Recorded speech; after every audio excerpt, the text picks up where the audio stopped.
السلام علیکم، آپ سن رہے ہیں آج کہانی زادی میں موت کا دروازہ آخری قسط۔ بالآخر پروفیسر خیام نے خود ہی یونیورسٹی کی سروس چھوڑ دی کیونکہ اسے کسی پل چین نہ آ رہا تھا۔ وہ یہ سمجھنے لگا کہ اس کا علم نامکمل ہے، وہ استاد ہی نہیں ابھی تک ایک شاگرد ہے۔ اس نے اپنے علم میں مزید اضافے کے لیے ادھر ادھر کی خاک چھاننی شروع کر دی۔ علم فلکیات پر لکھی گئی کئی کتابیں اس نے ڈھونڈ ڈھونڈ کر پڑھنی شروع کی۔ یوں ہی 3 سال کا عرصہ گزر گیا مگر پروفیسر کی جستجو ختم ہونے کا نام نہیں لے رہی تھی۔ بالآخر اس کی جستجو اور محنت رنگ لائی، وہ ایک اہم نقطہ پانے میں کامیاب ہو گیا۔ ایک مشہور ماہر فلکیات کی لکھی ہوئی کتاب پڑھنے کے دوران اس پر انکشاف ہوا کہ ہزاروں سال گزرنے کے بعد ستارے اپنی جگہ تبدیل کر لیتے ہیں۔ اس کے دماغ پر ہتھوڑے برسنے لگے، وہ اپنا سر تھام کر رہ گیا۔ اس کے دل و دماغ میں ایک ہی جملہ گونجنے لگا، ستارے 1000 سال بعد اپنی پوزیشن تبدیل کر لیتے ہیں۔ اب اس کی سمجھ میں یہ بات آ گئی تھی۔ وہ بہت پچھتایا کہ کاش 3 سال قبل اس کے دماغ میں یہ بات آ جاتی۔ حالانہ وہ یہ حقیقت بھی پڑھ چکا تھا کہ اگر اسے بروقت کی بات یاد آ جاتی تو 3 سال قبل وہ مہم سے ناکام نہ لوٹ۔ تختیوں اور سلوں پر جو کچھ لکھا گیا تھا وہ درست تھا۔ نہ جانے اس مقبرے کو تعمیر ہونے میں کتنی صدیاں بیت گئیں۔ اس نے اپنے آپ کو ایک بار پھر اپنے گھر میں قید کر لیا اور پھر سے ان قدیم تحریروں کو باریک بینی سے پڑھنے لگا۔ بالآخر وہ یہ معلوم کرنے میں کامیاب ہو گیا کہ اس مقبرے کو تعمیر ہوئے 2000 سال بیت چکے ہیں۔ پھر اس نے قطبی ستارے کی پوزیشن کا حساب لگایا کہ اب یہ ستارہ کس روشندان میں نظر آئے گا۔ اس میں بھی کامیابی ہو گئی تو پروفیسر خوشی سے ناچنے لگا۔ اس کی دن رات کی محنت رنگ لے آئی تھی۔ سکندر اور لیلا کی موت کا سبب بھی موت کا دروازہ تھا جسے وہ سلامتی کا دروازہ سمجھ کر اندر داخل ہوئے۔ وہ دروازہ 2000 سال قبل قطبی ستارے کی جگہ بدلنے کے باعث زندگی کا دروازہ نہیں رہا تھا۔ اگلے روز پروفیسر محکمہ آثار قدیمہ کے دفتر میں موجود تھا۔ اس نے اپنی مہم کی ناکامی کی تفصیل بتائی اور دوبارہ اس مہم پر جانے کی درخواست کر ڈالی۔ اس کی بات مان لی گئی اور ایک بار پھر ایک نئے عزم کے ساتھ ٹیم پروفیسر کے ہمراہ مقبرے کی جانب روانہ ہوئی۔ ایک بار پھر ایک تھکا دینے والا سفر کے بعد جب قافلہ مطلوبہ جگہ پہنچا تو سب ہی حیران رہ گئے کہ وہاں مقبرے یا کسی عمارت کا نام و نشان بھی نہ تھا، بلکہ وہاں ایک بڑی سی جھیل بنی ہوئی تھی کہ جس میں پانی لبالب بھرا ہوا تھا۔ جھیل کے قریب ایک بستی آباد ہو گئی تھی۔ پروفیسر حیرانی سے کبھی جھیل اور کبھی آبادی کو دیکھتا اور کبھی نقشے کو دیکھتا۔ نقشے پر جس مقام کی نشاندہی کی گئی تھی وہ وہی جگہ تھی کہ ارد گرد کے نشانات اس جگہ سے پہچاننے میں مدد دے رہے تھے۔ ٹیم کے افراد بھی اس بات کی تاکید کر رہے تھے کہ یہ وہی مقام ہے جہاں وہ بھی 2 مرتبہ آ چکے ہیں۔ ایک ممبر نے شک کا اظہار کرتے ہوئے کہا، لگتا ہے ہم رستہ بھٹک گئے ہیں، چلو ان آبادی والوں سے معلوم کر لیتے ہیں۔ پروفیسر نے کہا۔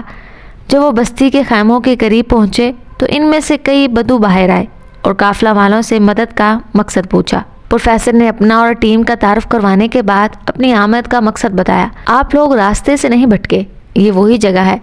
اس جگہ پر آج سے 3 سال قبل ایک مقبرہ موجود تھا، بوڑھے سردار نے کہا۔ تو پھر کہاں گیا وہ مقبرہ؟ پروفیسر نے بے چینی سے بولا۔ بتاتا ہوں، سردار بولا۔ آئیں، آپ میرے خیمے میں بیٹھ جائیں۔ پروفیسر اور قافلے کے سب لوگ اس بارے میں جاننے کے لیے بیتاب تھے۔ سردار کہنے لگا، 3 سال قبل ہم ایک جگہ سے دوسری جگہ جانے کے لیے سفر کر رہے تھے۔ ہمارا گزر یہاں سے ہوا تو ہم اس صحرا میں وسیع و عریض مقبرے کو دیکھ کر حیران رہ گئے، کیونکہ یہاں تک نہ کوئی راستہ آتا تھا اور نہ ہی کوئی سڑک۔ اس مقبرے کی تعمیر گول دائرے کی شکل میں بنائی گئی تھی۔ ہم چونکہ سفر کی وجہ سے بہت تھک گئے تھے اس لیے ہم نے رات کو یہیں قیام کرنے کا ارادہ کر لیا تھا اور ہم نے مقبرے سے کچھ فاصلے پر خیمے نصب کر دیے۔ آدھی رات کا وقت ہو گیا تھا، اب سب سوئے ہوئے تھے کہ اچانک ایک خوفناک گڑگڑاہٹ سنائی دی۔ ایسا لگا کہ جیسے زلزلہ آ گیا ہو۔ قافلے کے سب لوگ جاگ گئے اور خیموں سے باہر نکل آئے۔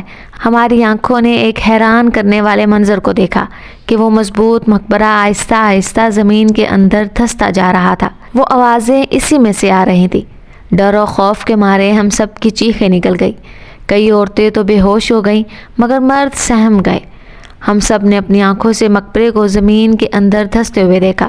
جب مقبرے کی تمام عمارت زمین کے اندر گم ہو گئی تو وہاں پر ایک بہت بڑا گڑھا بن گیا، مگر گڑگڑاہٹ کافی دیر تک جاری رہی۔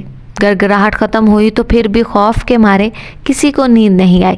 پھر ہم نے دیکھا کہ گڑھے میں پانی پھیلنے لگا، وہاں چشمہ سا بن گیا اور پورا گڑھا پانی سے بھر گیا۔ تو پھر پانی رک گیا اور اس گڑھے سے باہر نہ نکلا۔